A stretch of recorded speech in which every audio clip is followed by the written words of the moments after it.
Gotta tip your cap to the Texas Rangers because their pitching and poor D-backs base running led to their Game 3 loss in the World Series. You are Locked On Diamondbacks, your daily Arizona Diamondbacks podcast, part of the Locked On Podcast Network, your team every day.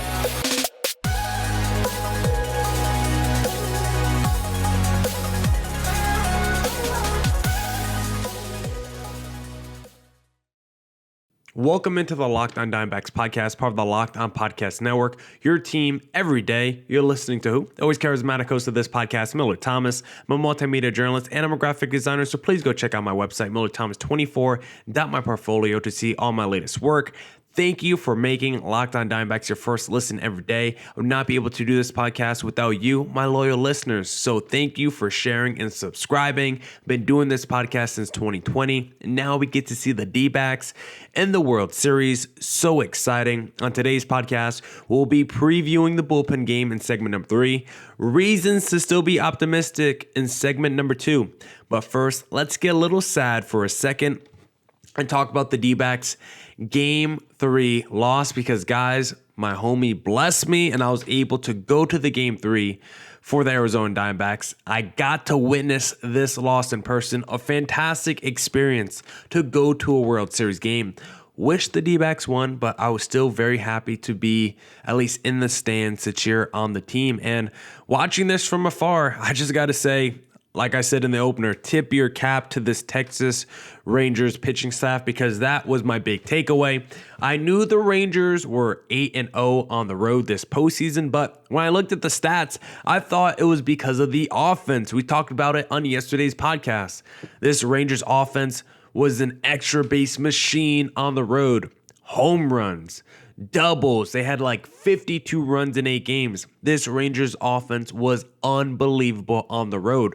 But in this game against the Arizona Diamondbacks, it was not the Rangers offense that was the knife that took out the D-backs. It was the Rangers pitching staff in this one, because on the day, the Rangers pitching staff went 9 innings, 1 earned run, 2 walks, and 9 Ks against the D-backs. And they just completely shut down this D-backs lineup from top to bottom.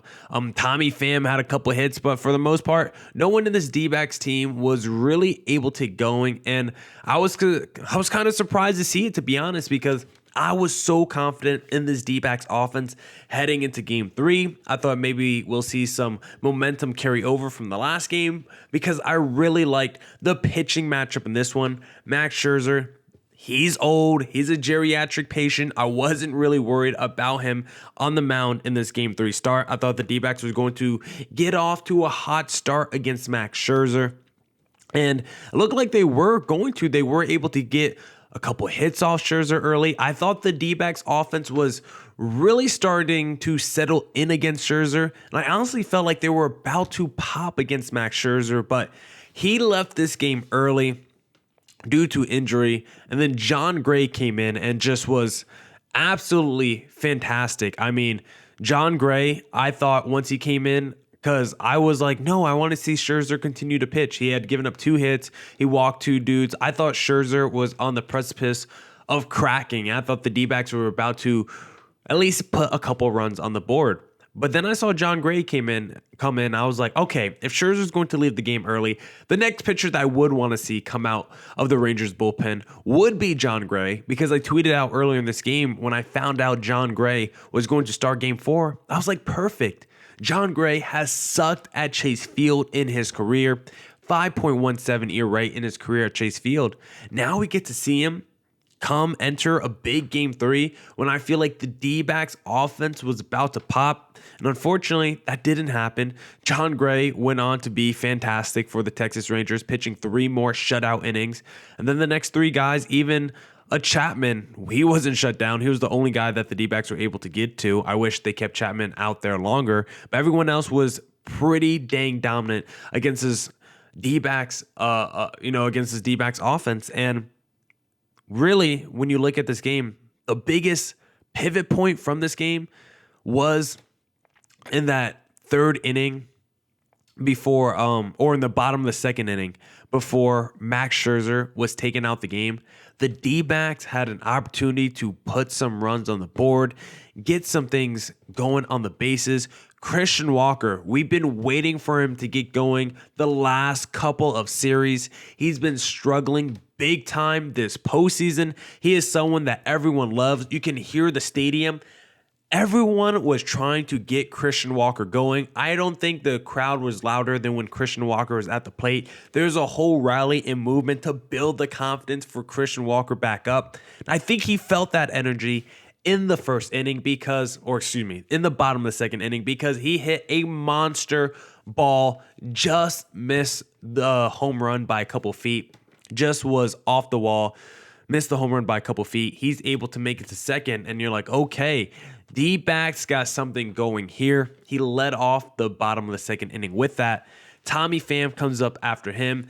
He smokes it to right field. Christian Walker, head down, keeps running. Maybe he was waved through. It looks like he was potentially waved before the third baseman coach, put the stop on. But it looks like maybe Christian Walker didn't see the stop. He just saw the wave, because they teach you. I played Little League growing up. They teach you if you're running to first base or whatever base. If you want to go fast, you keep that head down. So Christian Walker probably on the hit, probably peeked up, saw the quick wave, and then was like, head down, I'm running hard, because Christian Walker, for a first baseman, is not slow. Maybe he's not Paul Goldschmidt level fast as a first baseman, but he's also not like David Ortiz out there. Like, I'm pretty sure Christian Walker, I would have to double check the stats, but I think leads the team this postseason in stolen bases. And like, he had like a decent amount on the regular season as well. Let me just look it up real quick, just for the sake of my argument, because Christian Walker had a decent amount of stolen bases this season. 11 this year, double-digit stolen bases. So once he potentially saw himself being waved home by a third base coach, he was like, all right, head down, I'm running hard. And unfortunately, Adolis Garcia is the one man in Major League Baseball. Not the one man, I mean, there's a couple people, but he might be number one on the list. Maybe that's the best way to say it, because first of all, you just see the physique of a Garcia. I mean, it looks like he was sculpted out of a museum or something. I mean, he is broad shoulders, big biceps. The dude is thick and muscular, athletic, and he might have the strongest arm in Major League Baseball. He throws a laser beam to home plate, and they cut down Christian Walker, and that felt like a big momentum changing play in that game, because outside of that, the D-backs had a few more run scoring opportunities. They ended up getting 7 this game, but it never felt like anything was really going to happen outside of maybe the 7th inning when they had the Manny Rivera to lead off and then the Domo run scoring after that. Outside that inning, anytime the D-backs got going, anything on the bases, it was either double play or the Rangers made a great pitch to get out of it immediately. Like, this was just a great pitching performance, I think, by the Rangers staff overall. Like, the approach by the D-backs offense, I didn't mind it at all. I felt like they were swinging early in a lot of counts, maybe being overly aggressive. But then whenever I saw the D-backs offense being patient at the plate, felt like the Rangers were running up the strike zone pretty early and getting ahead early in counts. So I felt like this was just a masterclass by the Rangers pitching staff. There's really nothing I could complain about from the D-backs offense. I thought the offense, obviously, they didn't put a lot of runs on the board, but I like the way they approached every at-bat. I didn't think they were swinging at bad pitches outside of a couple times where Christian Walker, again, just swings at some random stuff, or Lourdes Gurriel does the half check swing strikeout. I just hate that stuff. Outside of a couple of those things, I thought the offense didn't look bad despite not getting the results. I thought the process was good for the D-backs offense. You just didn't get the results you wanted. But at least Ketel Marte did extend that hitting streak, which we'd love to see. I thought it might be called an error, but no, they called it a hit. I do want to, mention, because I was in the stadium, so it's hard to tell when you're in the crowd, balls and strikes, but it seems like from reading Twitter that the home plate umpire was just bad. Jeff Passan was even tweeting about how bad it was, and I did go look up that Gabriel Moreno called strike 2. That was like 7 inches off the plate. Like, that is one of those calls in a World Series game in the 9th inning that just can change the complexion of a series. It's the kind of call that you pull up in your review for should we really go with the robo umpire? You go look at this game 3 situation, 9th inning. Calls the ball half foot or more off the plate, a strike. That just can't happen in a big moment like that. I'm not going to put this game on the umpire. I think this was more on the D-backs' lack of offense and just the masterclass by the Rangers pitching. But let me do say, I'm still confident in this D-backs team the rest of the series, and I'll tell you why in segment number 2.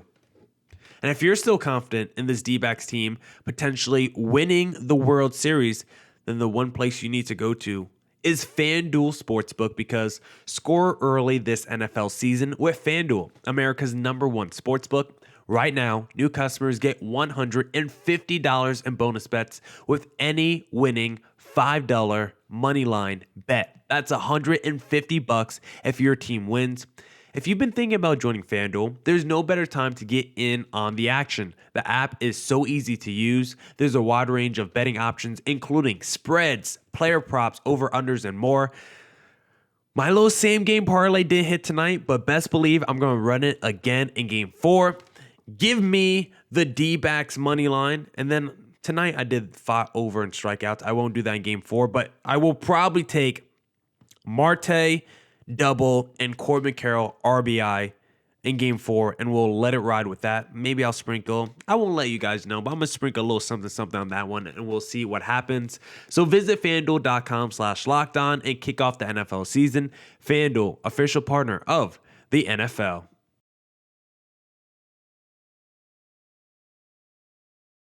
All right. Let's get back into the Locked On Diamondbacks podcast, and let's discuss why I'm still confident in the D-backs winning the series, because there's still 2 critical factors that showed up tonight as to why I believe the D-backs still have a very good chance of potentially winning the World Series. And guess what? If the D-backs do win the World Series, you best believe I'm putting some PTO at my office and I'm taking a day off, or at least a half day, something, because I have to be at that parade.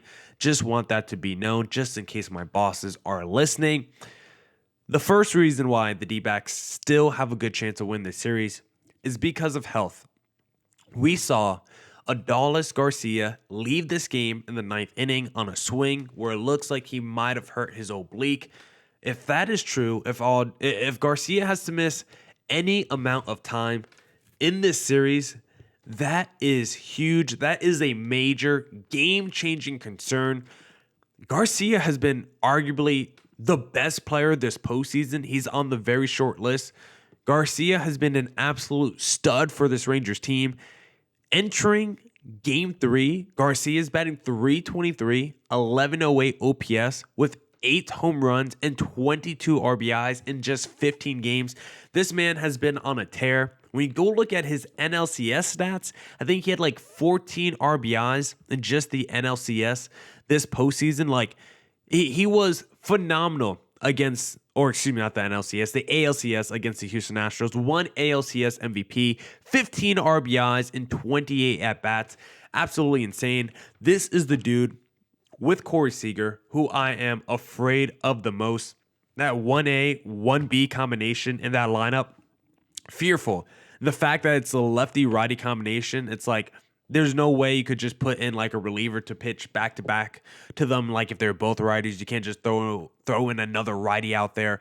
Out Japan, high-leverage moment. Let me get both of those guys. No, the fact that one's a lefty and then one's a righty just makes it such more of a nightmare for your manager to make a decision of how do I pitch to these guys, and put so much more pressure on the pitching staff. And then when a guy like Marcus Semien, who is a stud too, but really hasn't shown it this postseason, when you could get him going as well, and it's Semien, Seager, Garcia, righty, lefty, righty, like that is a nasty combination. Then Evan Carter is your number 4. Like that just a perfect righty, lefty mashup if you're the Rangers offense. But now with Garcia going down, that is going to be a big hit to this lineup, as now you're going to have Janikowski inserted into the lineup. Feels like everyone's going to move up one. Maybe Evan Carter's now your number 3.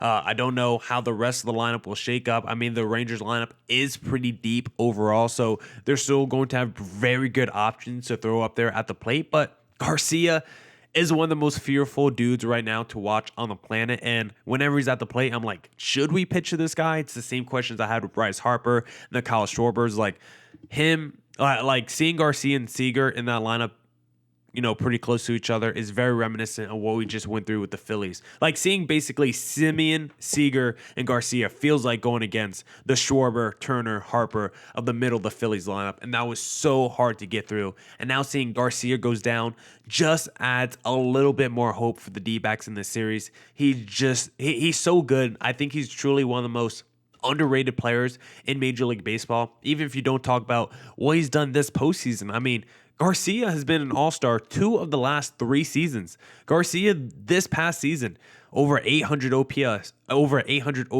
near 40 home runs, over 100 RPIs. Last season, a 25-25 guy. The year before, 30-plus home runs, over 15 stolen bases. Like, Garcia is a monster. And when you add in the fact that he can do that offensively, and he might be the toughest dude to run on the league, like even a guy like Corbin Carroll has to think twice of going from first to third or going from second to home when you got a guy like Garcia out there in right field. Like, he affects so many different areas of the ball game, and the fact that he might potentially miss some games in this series due to injury.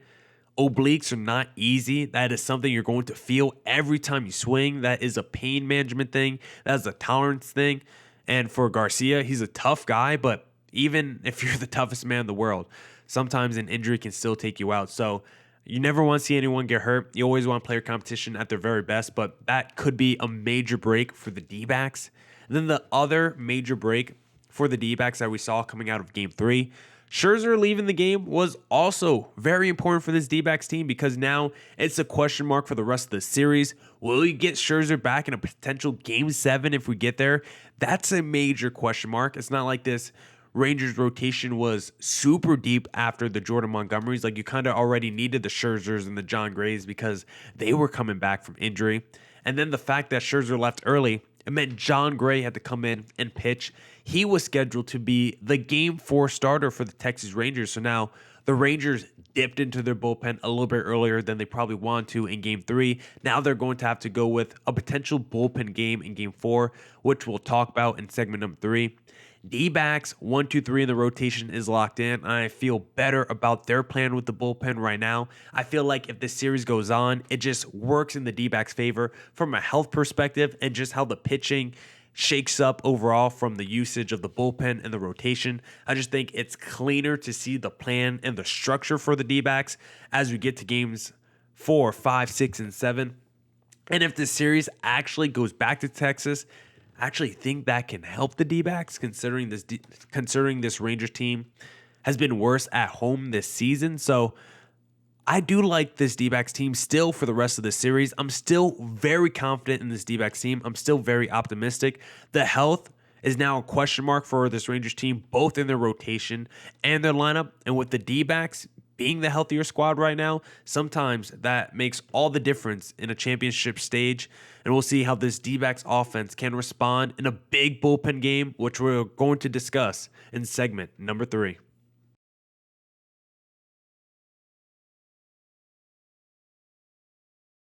All right. Let's get back into the Locked on Diamondbacks podcast. And let's do a little preview of game number 3 in the last segment to tease this segment. This is game 4, guys. This is not game number 3. I went to game number 3. The D-backs lost. I do not want to see game number 3 once again. Let's talk about game 4 because all of a sudden it seems like it's going to be a potential bullpen game on both sides. It's definitely a bullpen game for the D-backs. The Texas Rangers are throwing out a conventional starter, but we'll talk about why it could still be a bullpen game for the Rangers a little bit on later. But let's first start with the D-backs because the D-backs bullpen game so far, we saw it against the Philadelphia Phillies, and it was effective for the most part. Now, they still gave up 5 earned runs to the Phillies in that Game 4 start in the NLCS, but I still think overall the bullpen game worked. I just think it's hard to expect 9 different guys to be effective. Like, one of those guys or 2 of those guys are probably going to give up some earned runs. It just matters. All that matters is how much of the damage can you limit? How many pitchers can you throw out there that will be effective.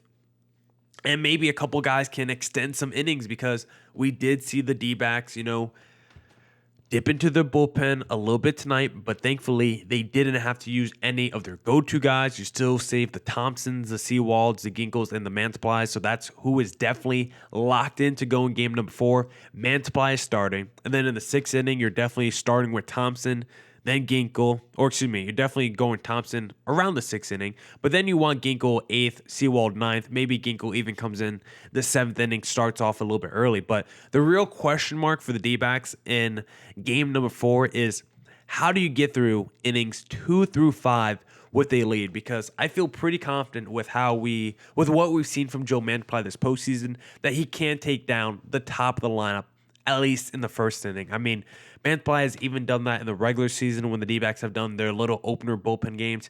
I do think he's effective as a 1st inning guy. I do like Mantiply in that situation. So I have confidence in him, especially with Garcia now not on the mound and with Evan Carter potentially being the number 3 dude in the lineup as a lefty. It could really set up well for Mantiply. So I do like that for him. But once you get to that 2nd inning, how do you feel? How do you fill the space until the 5th, 6th inning potentially? Because there is one guy on this D-backs roster who I believe is still on this D-backs World Series roster who has yet to come out the pen this World Series, and that is Ryan Nelson. Now, you might be saying, why are you talking about Ryan Nelson? Well, only from the standpoint of if you want to get potential extended innings from someone, I guess Ryan Nelson would be that guy as a dude who's been a starter in the regular season. If you want someone to potentially pitch 2 innings, Ryan Nelson could be the answer there. I do want to say, if you are going with Ryan Nelson,